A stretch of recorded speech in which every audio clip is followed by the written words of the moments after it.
Ini yang akan kalian dapatkan yaitu menerapkan konsep kemagnetan, induksi otomatik, dan pemanfaatan medan magnet. Jadi sebenarnya materi yang akan kita pelajari adalah tentang kemagnetan. Oke. Pernah berpikir nggak gimana sih cara hewan bermigrasi? Ternyata hewan-hewan bermigrasi itu mereka punya magnet juga di dalam tubuhnya, namanya biomagnetisme. Jadi nggak cuma alat-alat yang ada di sekitar kita aja, ternyata hewan juga punya magnet di dalam tubuhnya. Oke, ada yang tahu apa itu magnet? Kasih tahu dong. Ya, magnet itu adalah benda yang memiliki kemampuan menarik benda lain. Jadi kalau misalnya kamu dekatkan dengan benda lain, dia tertarik, berarti itu adalah magnet. Oke, nah magnet sendiri itu berasal dari bahasa Yunani. Ditemukannya di Manisa karena terdapat batu magnet. Nah kamu bisa lihat di daerah sini. Kalau sekarang itu wilayahnya di Turki. Oke, magnet itu beda-beda juga sih bahannya, tergantung bahan. Jadi ada beberapa sifat-sifat magnet berdasarkan bahannya. Nah, berdasarkan bahannya itu ada ferromagnetik, ada paramagnetik, dan diamagnetik. Yang harus kalian bedakan adalah apa itu ferro, para, dia. Kalau misalnya ferromagnetik itu bendanya yang bisa ditarik kuat oleh magnet. Contohnya apa? Contohnya adalah ini. Ini adalah besi gitu. Contohnya magnesium. Ini besi, baja, terus kobalt, nikel. Nah, ini ferromagnetik. Sedangkan kalau paramagnetik itu dia lemah, bisa ditarik oleh magnet, cuman lemah. Contohnya adalah magnesium, molybdenum, litium. Nah, itu. Kalau misalnya benda yang tidak dapat ditarik oleh magnet namanya diamagnetik. Contohnya adalah boleh perak, emas, tembaga, bismut. Kalau di sekitar kita juga banyak benda yang tidak dapat ditarik oleh magnet. Tapi yang dimaksudkan di sini adalah logam-logamnya ya. Oke. Apakah magnet itu bisa dibuat? Jawabannya adalah ya. Bagaimana cara membuat magnet? Ada 3 cara. Yang satu adalah kamu bisa pakai dengan cara yang menggosok. Kedua, didekatkan atau induksi. Yang ketiga adalah dengan cara dililiti kawat. Oke, kita akan bahas satu-satu tentang pembuatan magnet. Oke, yang pertama adalah pembuatan magnet dengan cara digosok. Nah, digosok itu harus searah. Jadi kalau misalnya kamu ngegosoknya dari P ke Q, maka ya seharusnya kamu terus-terusan seperti itu. Kalau digosoknya berarti dari P ke Q. Oke, ini dia. Kemudian apa yang terjadi? Jadi ujung batang logam yang pertama kali digosok, nah berarti ini ya, itu akan memiliki kutub yang sama dengan kutub yang digosokkan pada logam. Berarti kamu bisa menyimpulkan, ya digosok pertama kali ini itu akan bermuatan listrik, bermuatan magnet, kutubnya apa? Oke, selatan. Yang kedua adalah induksi atau mendekatkan. Mendekatkan dengan apa ya? Udah pasti mendekatkan dengan magnet penginduksi. Jadi kamu bisa dekatkan batang besi ini dengan magnet penginduksi. Nah, yang terjadi didekatkan dalam waktu tertentu, nanti paku-paku kecil yang ada di bawah awalnya akan tertarik ke atas. Oke, nah batang besi ini pun sama, dia akan bermuatan magnet, akan memiliki kutub magnet. Maksudnya kutub magnet. Nah, kutub magnetnya gimana? Oke, prinsipnya adalah magnet itu tarik-menarik dengan kutub yang berbeda.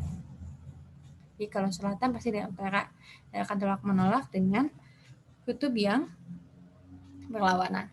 Makanya, kalau misalnya kita dekatkan seperti ini, jadi nanti yang akan terjadi adalah untuk di sini itu akan bermuatan memiliki kutub utara. Sedangkan yang di bawah ini akan memiliki kutub selatan. Begitu. Oke, next. Nah, yang ketiga adalah elektromagnetik. Elektromagnetik itu dengan cara kita membuat magnet dengan cara melilitkan kawat ke logam yang akan kita buat magnet. Terus dialiri listrik. Nah, ini salah satu sumber listrik adalah baterai. Oke. Jadi dia untuk arahnya dia bergantung pada arah lilitan. Oke, sebelum itu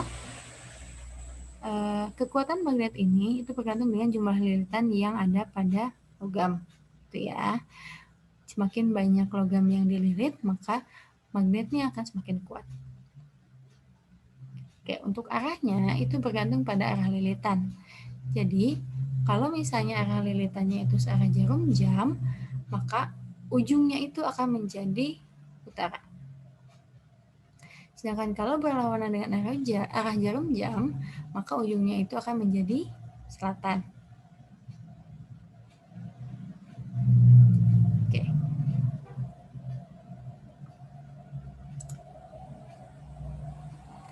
Nah, lebih jelas lagi seperti ini. Jadi penentuan arah elektromagnet itu seperti ini. Jadi ini kita punya kutub positif di baterai, ini kutub negatif di baterai. Maka kita mulainya dari sini dulu. Oke, arus listrik mengalir dari sini. Oke, dari positif ke negatif. Kemudian setelah dari sini kita bisa pakai aturan kaidah tangan kanan. Jadi kita genggam lilitan kawat tersebut. Nah, jadi ini kan kalau misalnya kita lihat arah lilitannya itu dia ke kiri ya, berarti dia berlawanan arah dengan jarum jam. Kita lihat lagi. Kalau berlawanan arah jarum jam, itu berarti ujung yang ini akan menjadi selatan. Oke. Sedangkan yang ini akan menjadi utara. Oke, saya ganti di sini. Ini namanya adalah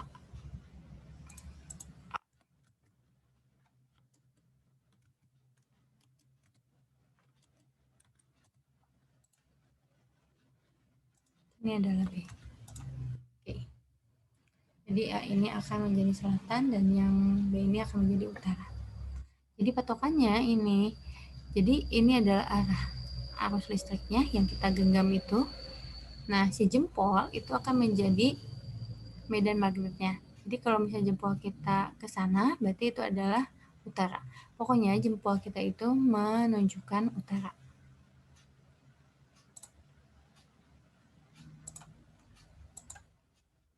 Oke. Ternyata di bumi kita ini juga punya kemagnetan, punya magnet. Ya, kamu bisa buktikan kalau kamu memiliki kompas, maka kompas tersebut akan bergerak ke arah utara dan selatan. Nah, kalau kamu teliti, ternyata ini ada jarum kompas nih. Kalau misalnya jarum kompasnya itu menunjukkan ke arah selatan, gitu, ternyata dia menunjukkan ke kutub utara magnet bumi. Gitu. Karena kita tahu kalau misalnya magnet itu dia tarik-menarik dengan kutub yang berlawanan. Makanya ini kita punya kompas dia ke arah selatan bumi. Kenapa? Karena dia punya kutub utara magnet bumi di sini. Sedangkan kalau misalnya dia ke arah utara, maka itu terdapat kutub selatan magnet bumi. Gitu ya.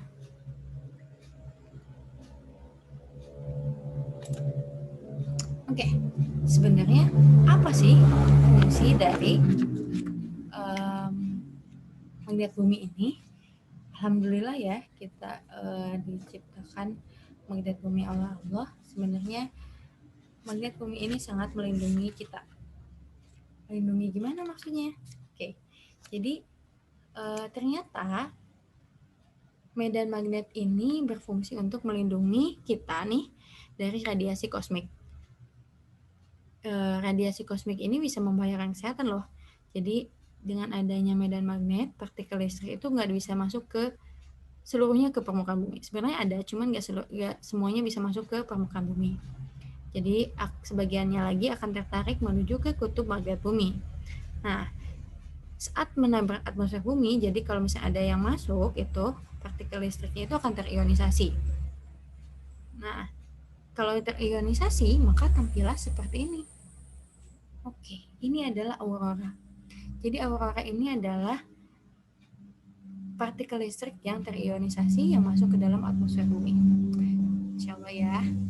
Oke. Ada materi lain yaitu mengenai induksi magnet. Induksi magnet itu apa? Induksi magnet berarti kita membangkitkan magnet atau membuat magnet melalui induksi. Oke.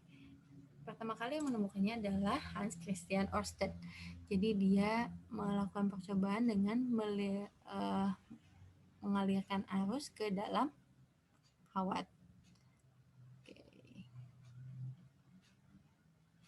Kawatnya ini kawat lurus. Ternyata saat kawat ini dialiri arus listrik dan kita dekatkan kompas, ternyata kompasnya itu bergerak, yang menandakan bahwa terdapat magnet di sana. Gitu. Nah, ini juga bisa kita pakai kaidah tangan kanan lagi. Ini mirip yang tadi ya. Jadi mirip dengan membuat magnet dengan induksi. Oke, jadi pertama kalinya adalah ditemukan oleh Hans Christian Ørsted. Kemudian percobaan yang tadi dikembangkan lagi oleh Lorentz. Oke. Jadi sebenarnya gaya apa sih yang membuat jarum kompas tersebut jadi gerak?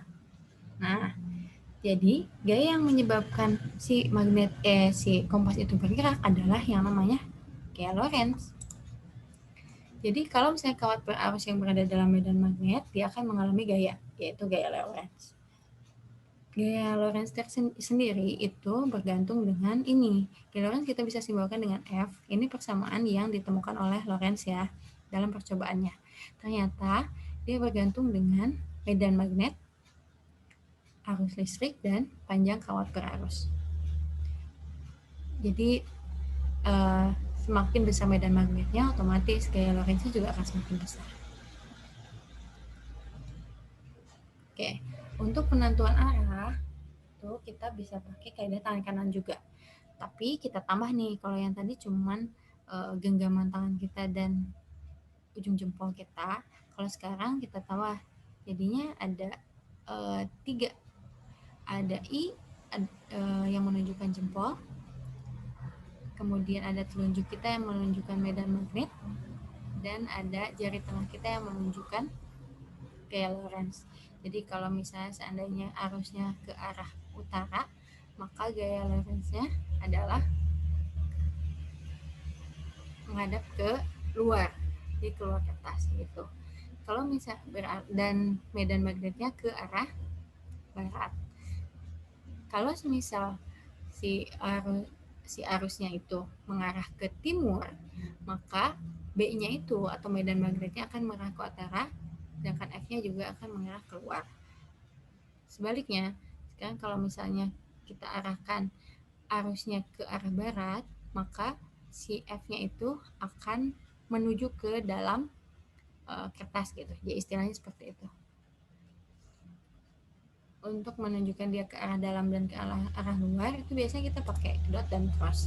Jadi kalau misalnya cross itu berarti kalian tahu kan panah ya, anak panah gitu. Jadi kalau misalnya dia menjauhi kita, maka dia akan berbentuk X. Nah, ini berarti dia ke dalam. Sedangkan kalau dot itu berarti dia ke keluar. Gitu. Nah, kalau gini berarti arahnya adalah keluar atau menuju ke kita.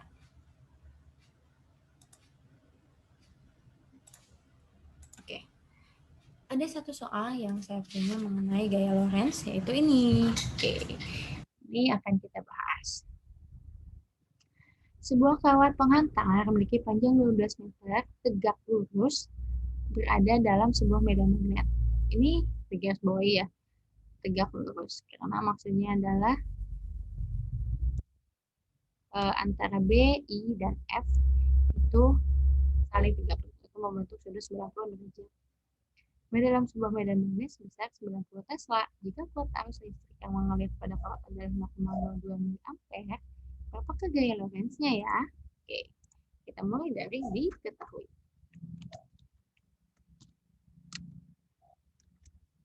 Oke, kita punya panjang kawatnya adalah 12 meter. Kemudian kita juga punya medan magnet B itu sebesar 90 Tesla. Oke, satuannya kita ikut yang SI. yang standar internasional, satuan internasional. Oke, kuat arus listriknya I itu sebesar 0,02 miliampere. Dan ini belum dalam SI. Maka kita ubah dulu. 1 mili itu berapa ampere sih? Itu berarti sama aja dengan kamu mengubah milimeter ke dalam meter. Berarti dia dibagi dengan 1000. Oke, berarti dengan kata lain, yaitu sama aja dengan 2 dikali 10 pangkat mili. Jadi karena ini dia punya 2, 10 pangkat min 2 dikalikan 10 pangkat min 3, maka jadi 10 pangkat min 5. Oke, ditanyanya apa? Tanyakannya adalah gayanya saja.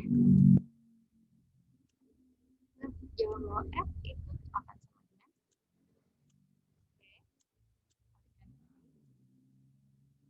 L. Kalau ini berarti kita tinggal berikan saja semuanya. 90 Tesla dikali dengan 2 kali 10 pangkat min 5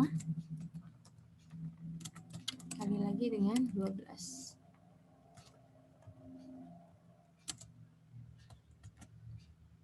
Oke, hasilnya adalah, coba kita hitung.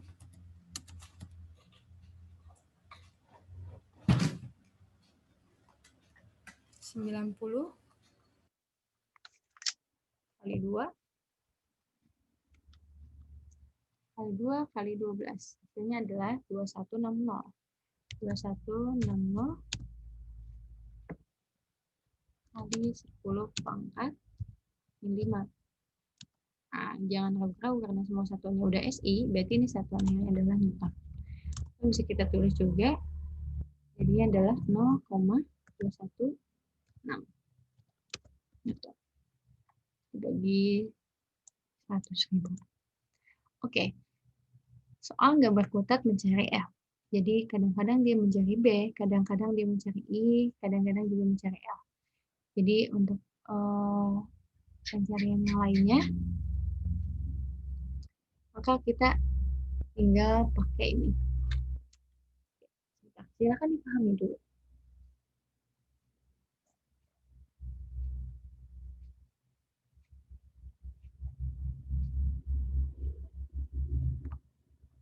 Udah paham? Oke, kalau gitu saya bisa buat segitiga seperti ini. Buat segitiga dulu. Fungsinya apa? Fungsinya untuk memudahkan saja ya. Jadi kalaupun tidak dipakai tidak apa-apa. Ini hanya untuk memudahkan saja. Jadi kita tulis F-nya di sini. Kita punya B kali dengan I